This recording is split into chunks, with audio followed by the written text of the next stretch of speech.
and tainted the jury. Now, Justin Leto is a Miami trial attorney, and he's joining us to give us his opinion on this case so far. Justin, good to see you again. Thanks for sticking around. So we talked last time about how you said, you know, if there's no body, there's no case here. There's not even a murder weapon in this case. But let's be honest, Doug Stewart was held on $4 million bond. $4 million bond.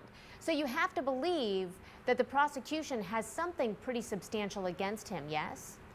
Well, don't misunderstand. I'm not saying without a murder weapon and without a body you have no crime. What I'm saying is without a murder weapon and without a body, you better be backing a dump truck full of circumstantial evidence into the courtroom to prove a crime. Because it's very difficult to prove somebody's dead if you can't produce their body. And it's very difficult to prove that somebody committed a crime if you can't even show how they did it.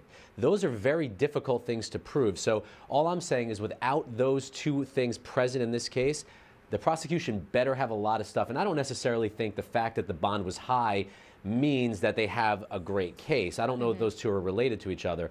I do think the prosecution must have something substantial to bring this case to trial if they don't have the two elements I just mentioned. But if you've got a $4 million bond, doesn't that indicate that authorities do see this man who is not convicted, obviously, but who's suspected of a crime, as a danger to society?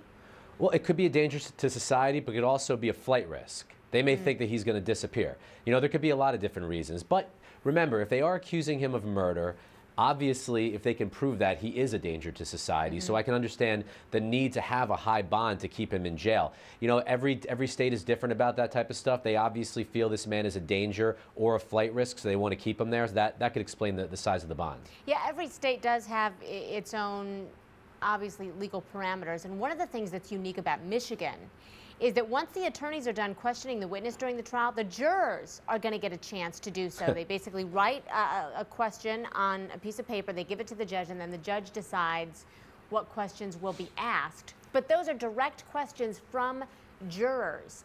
How does that change the dynamics of a trial? Let me tell you something, Christy. In Florida, they have this too. Judges can use their discretion whether or not they're going to allow the juries to do it. It is the scariest thing for a lawyer to get those pieces of paper from the jury.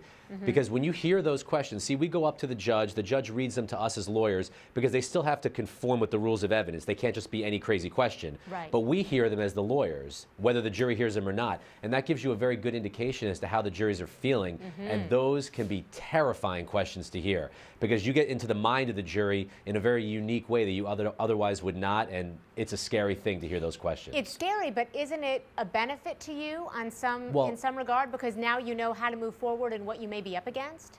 Yeah, but you could find out that you're up against something that's insurmountable. You know, it could be the point where you're in a 3 or 4 week trial and you hear the first question from one of those jurors and you think to yourself, there's no way I'm ever going to convince that person to believe what I'm saying based upon that question.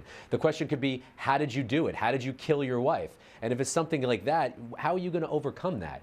It's in ways it's good because it does give you that insight that you otherwise wouldn't have. But as a lawyer, it still makes you shake. It's scary. Yeah, but what kind of a judge, I mean, what kind of questions might a judge reject? What are the parameters in terms of what the judge would allow to be asked in the courtroom? Does it vary? Well, the questions coming from a jury have to be conforming to the rules of evidence just as if they were asked by a lawyer. That really is the standard. It's no different than if I were to ask a question of a witness, I were to get an objection for hearsay, or if my question was speculative.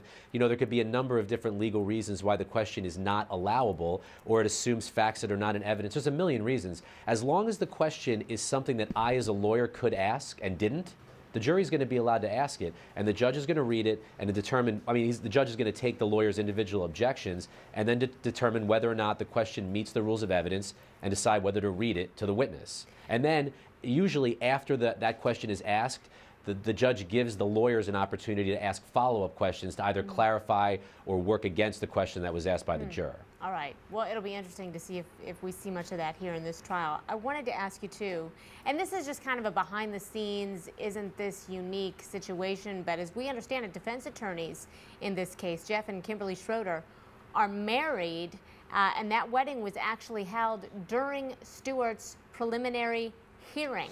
Have you ever seen anything like that, and how does that affect possibly the dynamics of this case? Well, if the defense attorneys are married, I mean, there could be husband and wife, brother and sister, brothers who are partners.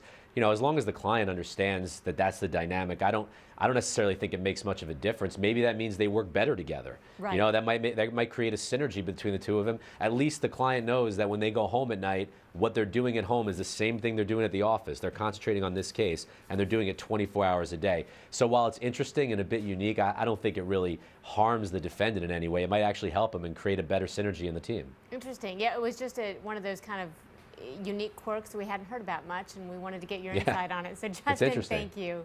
Justin Leto, thank you so much. Thank you, Christy. Sure.